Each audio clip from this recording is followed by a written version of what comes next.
आज का जो टॉपिक है वो है शिक्षण सहायक सामग्री प्रयोग करते समय ध्यान देने योग्य बातें। यानी कि एज अ टीचर जब आप शिक्षण सहायक सामग्री जो है उसको यूज़ कर रहे हैं तो आपको क्या क्या चीज़ों का ध्यान रखना है, मतलब उसके चुनाव करने में कैसी होनी चाहिए, ठीक है।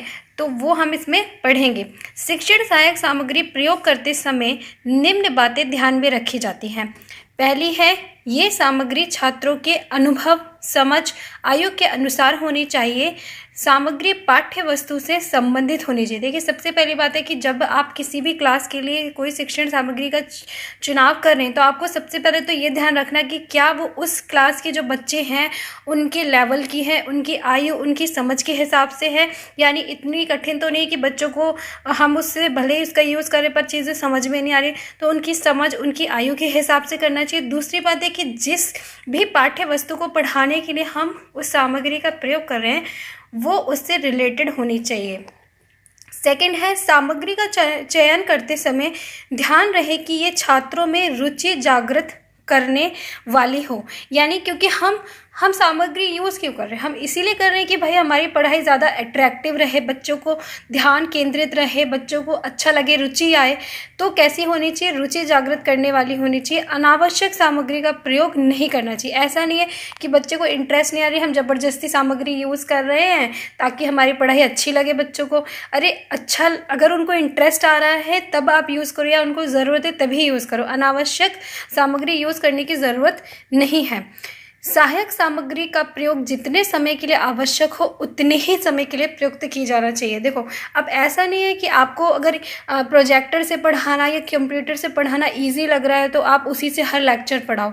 नहीं, आपको सिर्फ उसका यूज़ तभी करना जब आपको लगे कि एक टफ टॉपिक है, बच्चों को नहीं समझ में आ रहा, प्रेजेंटेशन से जल्दी समझ में आएगा या चार्ट या मॉडल से जल्दी समझ में आएगा, तभी आप उसको यूज़ करो। और जितने समय के लिए ज़रूरी है उतने समय के लिए ही यूज़ करो, ठीक है। सामग्री यदि नवाचार से जुड़ी व तकनीकी से संबंधित है तो प्रयास होना चाहिए कि इस सामग्री का संचालन सरल हो। यानी कि अगर आप कोई ऐसी टेक्निक, नई टेक्नोलॉजी से रिलेटेड आप यूज़ कर रहे हैं कोई सामग्री, तो आप ऐसी सामग्री का चुनाव करो जिसको ईजिली आप उसको चला सको, ऑपरेट कर सको। ऐसा ना हो आप ऐसी सामग्री ले आओ जो आप खुद ही चला नहीं पाए, आपको उसको चलाने में 1 घंटा निकल गया है ना, तो टाइम वेस्ट होगा। तो हमेशा ऐसी सामग्री का चुनाव करो जो आसानी से जिसका संचालन किया जा सके। प्रयुक्त की जा रही सहायता सामग्री उचित अवस्था में होनी चाहिए। यानी अच्छी होनी चाहिए, अच्छी कंडीशन में होनी चाहिए जो कि हम अच्छे से यूज़ कर सकें। यानी बार बार अटके, रुके, चलाने में दिक्कत हो रही हो, ऐसी नहीं होनी चाहिए, अच्छी कंडीशन में होनी चाहिए। उपयोग से पूर्व शिक्षक को एक बार उस सामग्री का कृत्रिम वातावरण में अभ्यास कर लेना चाहिए। यानी कि पहले एक बार उसको यूज़ करके देख लेना चाहिए कि जिस भी सब्जेक्ट को पढ़ाने के लिए, जिस टॉपिक को पढ़ाने के लिए मैं यूज़ कर रहा हूँ, क्या उसके लिए सही है कि नहीं, किस तरह से मुझे करना है। जब मैं वहाँ बच्चों के सामने पढ़ाऊँगा तो किन किन चीज़ों को मुझे इग्नोर करना होगा या किसको प्रेजेंट, तो वो सारा एक पहले से वो खुद से कोशिश करके देख लें, यूज़ करके देख लें, उसके बाद ही करना चाहिए। सामग्री के प्रभावशाली उपयोग के बारे में समस्त सावधानी ध्यानपूर्वक पढ़ लेनी चाहिए। प्रयोग के तुरंत बाद सामग्री को छात्रों के सामने से हटा देना चाहिए। देखिए, किसी भी सामग्री के साथ मैनुअल क्यों दिया जाता है, ताकि आप उसको सही से चला पाएँ, उसका उपयोग कर सकें। तो आपको वो सारी चीज़ें ध्यानपूर्वक पढ़ लेनी चाहिए और जब आपको यूज़ हो जाए तो उसे हटा लें, ताकि कोई नुकसान ना हो जाए, डैमेज ना हो जाए, बच्चों को कोई दिक्कत ना हो जाए उससे। तो इन सब बातों का ध्यान रखना चाहिए। नेक्स्ट है, अनुदेशात्मक सामग्री का प्रयोग वातावरण एवं परिस्थिति के अनुसार सही स्थान पर होना चाहिए, ठीक है। तो जो अनुदेशात्मक सामग्रियां हैं तो उनका प्रयोग आपको जैसा वातावरण, जैसी परिस्थिति, उसके हिसाब से करना चाहिए। जो जहाँ पे जिसकी ज़रूरत है उस हिसाब से करना चाहिए। नेक्स्ट है, सहायक सामग्री के प्रयोग में अति शीघ्रता नहीं करनी चाहिए। बिल्कुल ऐसे हड़बड़ा के नहीं करना चाहिए, ठीक है। आराम से माइंड लगा के सही से उसका यूज़ करना चाहिए, क्योंकि शीघ्रता में उद्देश्यपूर्ण नहीं होता है। क्योंकि जल्दीबाजी में क्या पता आप उससे क्या दिखाना चाह रहे थे, क्या प्रेजेंट करना चाह रहे हो, आप जल्दी में कुछ चीज़ें भूल जाएं, छोड़ दें, तो आपका उद्देश्य ही पूरा ना हो पाए। इसलिए कभी भी जल्दीबाजी नहीं करनी चाहिए। सामग्री का प्रयोग पूर्ण तैयारी के आधार पर करना चाहिए। ठीक है, तो क्या करना चाहिए कि जब आप सामग्री का यूज़ कर रहे हो तो आप हमेशा पूरी तरह से तैयारी कर लीजिए कि कैसे मुझे यूज़ करना है। एकदम उसका पूर्ण तैयारी के आधार पर सटीक होना चाहिए आपका जिस भी टॉपिक को पढ़ाने के लिए यूज़ कर रहे हो, आप टोटली उस टॉपिक को ही उस सामग्री के यूज़ से समझाएं। अनुदेशात्मक सामग्री का प्रयोग उचित ढंग से होना चाहिए। यूनेस्को के प्रकाशन टीचिंग ऑफ मॉडर्न लैंग्वेज में लिखा है कि शिक्षक के लिए किसी सहायक साधन को गलत और बुरी तरह प्रयोग करने से अच्छा उसे प्रयोग नहीं करना है। क्या है मतलब है कि अगर आपको कोई चीज़ आपको पता ही नहीं कैसे यूज़ करना है, तो आप बस ये करने के लिए कि मैं मॉडर्न टीचर हूँ, मैं मॉडर्न टेक्नोलॉजी को यूज़ कर रहा हूँ, आप बस ज़बरदस्ती उसको यूज़ कर रहे हैं, भले आपको करना ही नहीं आ रहा उसका सही से यूज़, तो उससे बेटर है कि आप उसको यूज़ ही ना करो, उसके बिना ही अपना पढ़ाओ। लेकिन जब आप किसी चीज़ को यूज़ करो तो सही तरीके से यूज़ करो। तो जो भी सामग्री है उसका हमेशा उचित ढंग से प्रयोग करना चाहिए। नेक्स्ट है हमारा, प्राय दृश्य श्रव्य उपकरण मूल्यवान होते हैं अतः उनकी उचित सुरक्षा आवश्यक, यानी कि ध्यान रखना है, आपको यूज़ कर लिया तो उसको रख दो और प्रॉपरली तरीके से यूज़ करो, केयरफुली यूज़ करो, क्योंकि ये सब महंगे जो इक्विपमेंट्स होते हैं, इंस्ट्रूमेंट होते हैं, तो टूटने फूटने नहीं चाहिए। तो क्या करना चाहिए कि सुरक्षा से इनका यूज़ करना चाहिए। तो ये थी कुछ बातें ध्यान रखने योग्य, जो कि जब हम एक सहायक सामग्री को यूज़ कर रहे हैं तो हमें क्या क्या बातों को ध्यान रखना है। नेक्स्ट है हमारा शिक्षण सहायक सामग्री के प्रकार, यानी कि जो शिक्षण सहायक सामग्री होती है वो कितने प्रकार की होती है। शिक्षण सहायक सामग्री के प्रमुख प्रकार निम्न हैं। 3 तरह की होती है शिक्षण सहायक सामग्री, दृश्य साधन, श्रव्य साधन और दृश्य श्रव्य साधन। तो सबसे पहले देखते हैं दृश्य साधन क्या होता है। देखिए नाम से पता चल रहा है दृश्य, यानी जो कि हमें दिखाई दे, तो वो हो जाएंगे हमारे दृश्य साधन। दृश्य का अर्थ है जिसे देखा जा सके। इसका अभिप्राय यह हुआ कि ये वे उपकरण हैं जिन्हें देख सकते हैं, इनका संबंध नेत्रों से है। तो दृश्य साधन कौन से हो गए, जिन्हें हम देख सकते हैं, और देखते हम किसके द्वारा, नेत्रों के द्वारा देख सकते हैं। तो इसमें हमारा जो नेत्र, हमारी इंद्रियां वो काम करती हैं। जैसे उदाहरण है इसके श्यामपट्ट चित्र या मानचित्र, मूक चित्र, चित्र विस्तारक यंत्र आदि दृश्य साधन हैं। सेकंड है हमारे दृश्य, मतलब सिर्फ दृश्य, जैसे आप बोलोगे कि कंप्यूटर पे भी हमें दिख रहा है, प्रोजेक्टर पे भी हमें दिख रहा है। प्रोजेक्टर भी दृश्य साधन में तब आएगा जब उस पर कुछ बोला नहीं जा रहा है। ठीक है, अगर उसमें आपको कुछ दिख भी रहा है और बोल भी रहे तो वो दृश्य श्रव्य साधन में जाएगा। तो दृश्य जिसमें हमें सिर्फ दिखाई देता है, जैसे चार्ट हो गए, मानचित्र हो गए, या ब्लैक बोर्ड पर टीचर ने कोई ड्राइंग बनाई है, वो सब दृश्य हो जाएगा। ठीक है, श्रव्य साधन, श्रव्य जो कि सुनाई देता है, तो इसका संबंध श्रवण इंद्रियों यानी कानों से है। श्रवण इंद्रियों से, श्रवण इंद्रिया कौन सी, हमारी कान, उनसे हैं। इनके द्वारा सुनकर छात्र ज्ञान प्राप्त करता है। इसके मुख्य उदाहरण हैं जैसे कि radio, gramophone, telephone, tape recorder, ये सब श्रव्य साधन हो गए। तीसरा है हमारा दृश्य श्रव्य साधन। दृश्य श्रव्य साधन जो कि हमें दिखाई भी देता है जिसमें कुछ, और सुनाई भी देता है। इन उपकरणों का संबंध छात्रों की आंखों एवं कानों दोनों से, यानी इसमें हमारी दोनों इंद्रियों का काम होता है, आंख भी और कान का भी। इसमें दृश्येंद्रिय एवं श्रवणेंद्रिय दोनों का एक साथ प्रयोग करके छात्र ज्ञान प्राप्त करते हैं। तो इससे जो ज्ञान मिलता है वो बहुत ज़्यादा इफेक्टिव होता है, बहुत ज़्यादा अच्छा होता है। क्योंकि देखिए आप जब कंप्यूटर या टीवी पे कुछ देखते हो, आपको चित्र भी दिखाई दे रहा है, डायलॉग भी सुनाई दे रहा है, तो वो आपको ज़्यादा हिट करता है वो चीज़, क्योंकि आप दिख भी रहा है और आपको सुनाई भी रहा है, तो माइंड में एकदम सेट होता जाता है। तो ये बहुत ज़्यादा अच्छे उपकरण होते हैं जो दृश्य श्रव्य साधन होते हैं। अब हम लोग एक एक करके इनके एग्जाम्पल्स को समझेंगे। सबसे पहले प्रमुख श्रव्य सामग्रियाँ, सुनने जाने वाले श्रव्य साधन जो है वो कौन कौन से हैं। पहला है रेडियो। रेडियो से सब लोग अवगत होंगे, रेडियो के बारे में सबने सुना होगा, देखा भी होगा। यह शिक्षा का एक महत्वपूर्ण उपकरण है और यह काफ़ी पुराना भी है। वर्तमान में नवीन यंत्रों के रहते इसके प्रयोग में कमी अवश्य आई है, किंतु ग्रामीण अंचलों में आज भी यह प्रभावशाली है। क्योंकि देखिए अब क्या हो गया है कि नए नए उपकरण आ गए तो उसमें रेडियो थोड़ा पीछे हट गया। लेकिन अगर हम गाँव में या छोटे शहरों में बात करें तो रेडियो को आज भी यूज़ किया जाता है और वो काफ़ी प्रभावशाली होता है। इसके द्वारा इसका यूज़ किया जाना शिक्षा के क्षेत्र में, इसके माध्यम से उच्च कोटि की शिक्षा शास्त्री भाष्यविद के उद्गार, राष्ट्रीय अंतर्राष्ट्रीय चर्चा, नाटकों, कहानी का प्रसारण आदि से भाषा शिक्षण में काफ़ी मदद मिलती है। क्योंकि देखिए आप रेडियो पे आपने देखा प्रधानमंत्री जी ने मन की बात चला रखा है, लोग रेडियो पे सुनते हैं उसे, है ना। तो क्या है, अगर आप किसी चीज़ को सुनते हो, जब सिर्फ सुनते हो तो आपको पूरे तरह से कॉन्सेंट्रेट करना पड़ता है सुनने पे, क्योंकि आपको कुछ दिखाई तो दे नहीं रहा है, तो आप काफ़ी उसको गौर से सुनते हो। जब आप किसी चीज़ को सुनते हो गौर से तो आपको वो एकदम से आपके मन में, आपके दिमाग में बैठती जाती है। तो इसलिए शिक्षा में जब हम भाषा को सिखा रहे हैं तो अगर हम उससे रिलेटेड बच्चों को भाषा सिखाना चाहिए, नाटक, कहानी या अपने देश के बारे में कुछ या भाषा के बारे में, ये सारी चीज़ें अगर हम उन्हें सुनाएं तो वो काफ़ी मदद मिलती है हमें बच्चे को भाषा सिखाने में। नेक्स्ट है ग्रामाफोन तथा लिंग्वाफोन। ग्रामाफोन और लिंग्वाफोन क्या होता है? रेडियो की ही भांति ये शिक्षण का प्राचीन माध्यम है।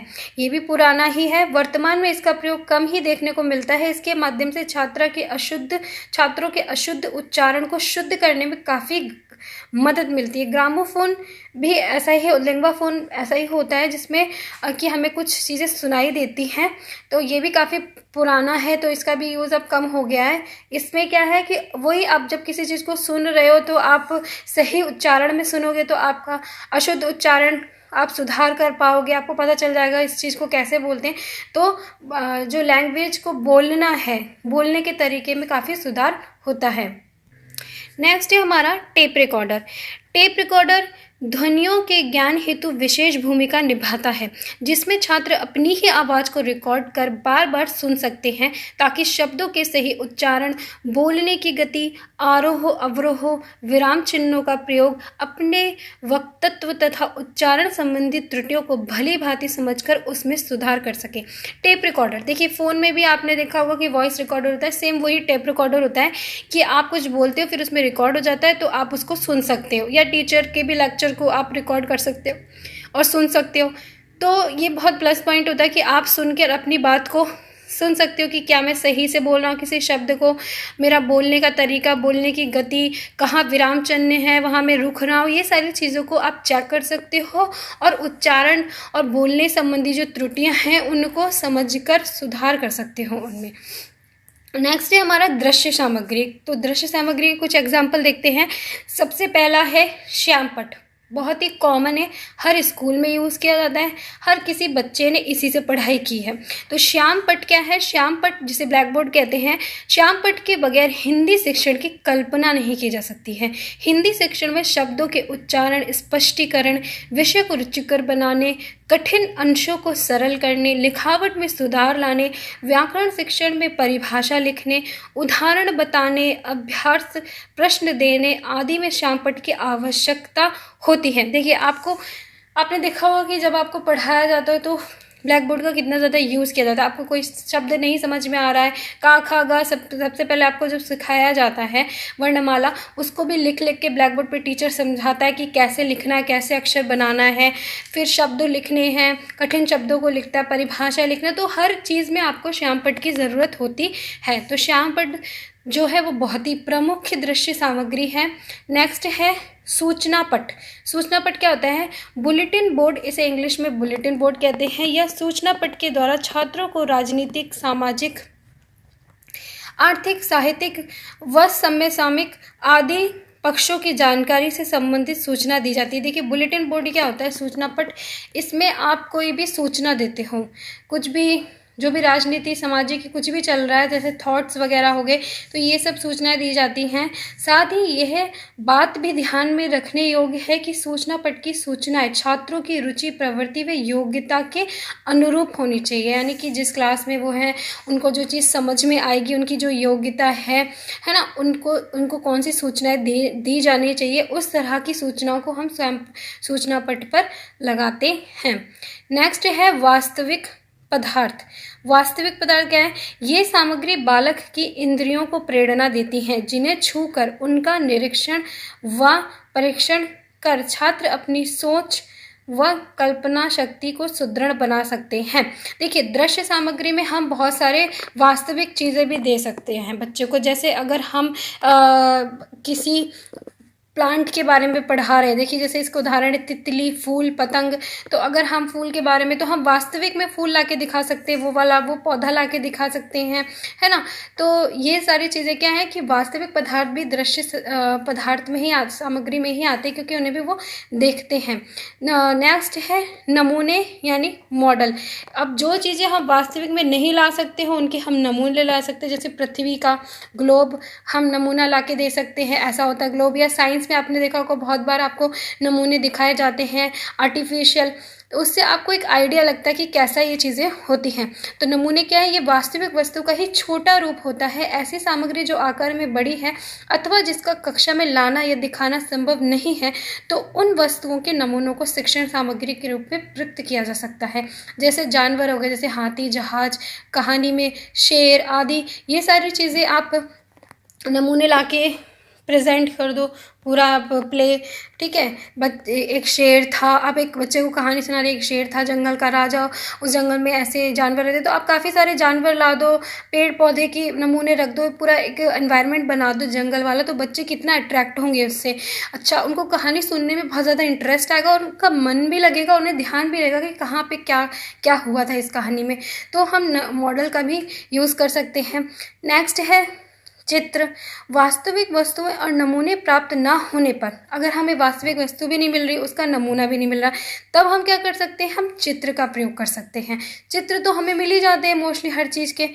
तो इन सामग्री का प्रयोग कब किया जाता है, जब हमें वास्तविक वस्तुएं या नमूने नहीं मिल रहे हैं। शिक्षक चाहे तो श्याम पट पर स्वयं चित्र बनाकर अथवा तैयार चित्रों का प्रयोग अपना शिक्षण कार्य कर सकता है। अगर चित्र भी नहीं मिला तो हम उसको ड्रॉ कर सकते हैं। कई बार आपने देखा होगा कि हम लोग ड्रॉ करते हैं और वो बहुत अच्छी चीज़ मानी जाती है कि जब आप पढ़ाई में ज़्यादा चित्रों का प्रयोग कर रहे हैं, क्योंकि उसमें बच्चे की काफ़ी इंद्रियाँ काम करती हैं, आँख काम कर रही है, सुन भी रहा है बच्चा, तो वो जल्दी कैच करता है चीज़ों को। तो आप श्यामपट पे भी चित्र बना सकते हैं। जैसे महापुरुष के चित्र, पेड़, बादल आदि के चित्र। जैसे आप महापुरुष की जीवनी पढ़ा रहे हैं तो आप उनकी फ़ोटो ले आइए, फ़ोटो नहीं मिली तो आप उनका चित्र बना दीजिए, है ना। तो बच्चे को पता चल जाएगा, अच्छा जिसके बारे में पढ़ रहे हैं वो दिखता कैसे। अगर पता चला आपको, आपसे भी पूछा जाए कि 4-5 फ़ोटो दिखा दी जाए, बोला जाए इसमें गांधी जी कौन से, शिवाजी कौन से हैं, महाराणा प्रताप कौन है, तो आप नहीं बता पाओगे अगर आपने उन्हें देखा ही नहीं है। तो ज़रूरी है ना आपको उनका देखना। तो चित्र जो होता है वो इन चीज़ों में काम आता है। नेक्स्ट है मानचित्र व रेखा चित्र। प्रायः ऐतिहासिक घटनाओं व भौगोलिक स्थान के अध्ययन के लिए ये प्रयुक्त होते हैं। जैसे कि नक्शे के माध्यम से दर्शाना कौन सा देश है, किस प्रदेश में कौन सी भाषा बोली जाती है, किस भाषा को बोलने वाले लोगों का प्रतिशत कितना है, जो ज्योग्राफिकल वाली चीज़ें होती है उनको दिखाने के लिए हम मानचित्र का प्रयोग करते हैं, रेखा चित्र का प्रयोग करते हैं। नेक्स्ट है हमारा चार्ट।